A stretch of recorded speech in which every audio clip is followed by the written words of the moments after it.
Ketika kita kena penyakit lambung, ternyata saya pernah dulu ya pengalaman, ibu saya itu sampai dirawat di rumah sakit 15 hari karena penyakit lambung, opname. Ketika kebanyakan obat-obatan, itu telinga sampai gitu.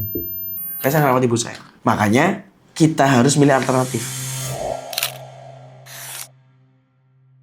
Halo teman-teman, apa punya saudara yang sering sakit di ulu hati? Jadi saya juga mau cerita, aku punya ibuku juga punya masalah emah. Emah itu kan bahasa Belandanya lambung. Emah itu hampir diderita oleh banyak masyarakat di Indonesia. Gak tahu ya, mungkin apakah korelasinya sama stres, sama banyak pikiran atau apa. Tapi memang masalah lambung itu dua keping mata uang yang tidak bisa dilepaskan dari stres dan banyak pikiran. Kalau Anda stres banyak pikiran, maka bisa kena ke lambung. Nah, kita mau bahas masalah lambung ini.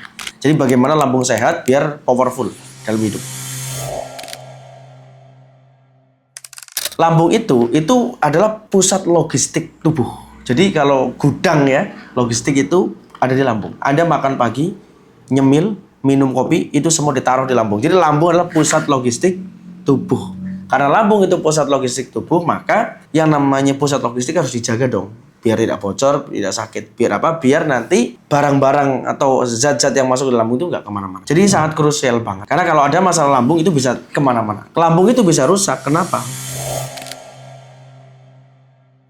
Satu, karena stres. Jadi kalau Anda stres, tertekan, banyak tekanan, itu tubuh akan mengeluarkan kortisol. Satu hormon yang memberikan kerusakan di dalam organ tubuh kita. Itu nggak banyak, tapi dampaknya lebih buruk dari bisa ular. Tahu bisa ular kan? Beracun. Nah itu, kalau Anda stres, mengeluarkan zat yang beracun dan itu merusak tubuh kita sendiri. Makanya jangan khawatir berlebihan. Kalau Anda khawatir berlebihan, itu merusak tubuh. Bisa juga bikin Anda khawatir kena penyakit lambung. Kena lambung beneran. Yang kedua adalah lambung itu rusak. Karena apa? Ketika stres, kortisol itu muncul, tubuh mengeluarkan asam yang berlebih. Asam itu bikin kembung begah. Ditambah jam makan yang tidak teratur serta bahan makanan yang dimakan tidak sehat. Makanan fast food, junk food, minuman-minuman yang banyak mengandung perasa, pengawet, pewarna, itu merusak. Ditambah obat-obatan kimia. Ataupun bagi Anda yang perokok, ketika ngerokok ngisep, maka katup yang di sebelah sini jadinya buka tutup. Itu juga berpotensi kena lambung. Ditambah lagi makanan yang nggak sehat, ada bakteri misalnya. Nah, itu juga akan merusak lambung kita. Nah, bagaimana lambung itu menjadi kuat? Satu, kita pastikan pikiran itu jernih, tidak stres. Pastikan tenang. Orang yang tidak tenang itu karena takut menghadapi realitas.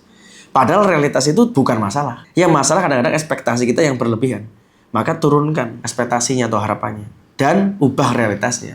Dengan lebih banyak berpasrah, lebih banyak berdoa, lebih banyak bekerja, lebih banyak menabung, mungkin lebih banyak ikhtiar. Nah itu caranya itu. Stres itu dalam lama-lama itu merusak. Apalagi kalau Anda suka dengerin omongan orang. Orang yang di eksternal kita, di luar kita, itu juga bisa bikin stres. Bahayanya kalau stres itu merusak, bikin hormon kortisol muncul. Yang kedua, kalau bisa, makan itu dikunyah yang lama. Nah ini nggak tahu orang-orang sekarang adanya makanan yang panas, yang hot, ya. Atau makanan-makanan yang berbasis tepung seperti mie instan, roti ataupun apapun itu kurang dikunyah. Makanya makannya agak kasar biar dikunyah. Ketika ngunyah lama, maka air liur ini juga sebagai enzim akan melindungi makanan, jadi bolus itu masuk ke lambung akan terlindungi. Kita pun di dalam Islam diajarkan untuk ngunyah makanan yang lama. Yang ketiga adalah makan di malam hari, itu merusak banget tuh. Kalau makan itu kalau bisa, itu baru 3-4 jam baru tidur. Jangan makan langsung tidur, lah itu masalah. Badan remak nanti, capek banget rasanya. Kita capek bukan karena capek kerja, capek kebanyakan makan, kebanyakan ngemil, atau kebanyakan mikirin hal-hal yang di luar kendali kita. Dan itu merusaklah lambung. Ditambah secara fisiologis ada masalah bakteri, ya, asam lambung yang muncul, makannya tadi tidak teratur jamnya, apa yang dimakan, nah itu tambah. Ketika kita kena penyakit lambung, ternyata saya pernah dulu ya pengalaman, ibu saya itu sampai dirawat di rumah sakit 15 hari karena penyakit lambung, opname. Ketika kebanyakan obat-obatan, itu telinga sampai gitu. Kayak saya ngerawat ibu saya. Makanya kita harus milih alternatif. Salah satunya herbal. Nah, ternyata alternatif untuk membersihkan lambung atau mengobati lambung, caranya itu dengan melakukan detoksifikasi dulu. Jadi pembersihan usus dulu. Jadi lambung sama usus punya kaitan. Inilah kenapa Asbo membuat Asbo Teh Detox. Karena ada kaitan antara lambung dan usus. Jadi kalau mau mengatasi lambung lebih optimal, bersihkan ususmu dulu. Cuci dulu ususnya, taharoh dulu ususnya. Nah, pembersih usus kotor, salah satunya adalah Asbo Teh Detox. Bentuknya teh, seduhan, diminum, bisa tambah gula kelapa, gula aren, atau madu. itu rasanya enak, bisa ditambah es juga. Jadi itu kunci. Anda minum obat apapun, semahal apapun, kalau ususnya kotor, itu sulit mengatasi lambung.